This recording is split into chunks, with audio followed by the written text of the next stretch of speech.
akyaliwo naddala mu ngeri gye tutuuma amannya ku nguudo zaffe ezimu. Bw'otambula mu kibuga wano naddala mu Nakasero wano ne Kololo ne Bugoloobi n'ebitundu ebirala ogenda okulaba obupande obuli ku nguudo nga busoma ffe mu kulaba okwaffe ga tekisaanidde kuttukiza oba kugera nga tusuusuuta abantu nga Lugadi, abantu nga Colville, abantu nga Tanan, abantu nga De Winton, abantu nga King Henry VI.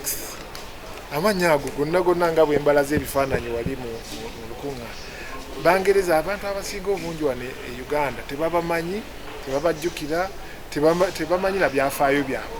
Naye ate nga bw'ogenda okusoma n'olaba ebyafaayo byabwe olabira ddala nti tebasaanidde kuweebwa kitiibwa okufuna oluguudo ng'olwo olukulu n'oli n'aluyita nti Colville Street, naye ate nga Colville yakola ebikolobero.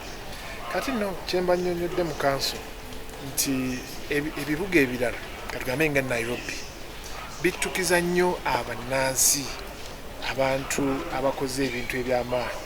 Bw'ogenda e Nairobi osangayo enguudo ennene nga baziyita Tom Mboya Street, Moi Avenue, Kenyatta Street, Mama Ngina Street, oba Koinange Street, ebiraga nti ensi eyo oba ekibuga ekyo kyenyumiriza mu bannansi. Ffe kye tutalina wano, abantu b'osanga nga babakubyemu enguudo Sebaana Kizito Road, Mulwana Road, enguudo ziri eyo mabbali so si wano wakati mu kibuga.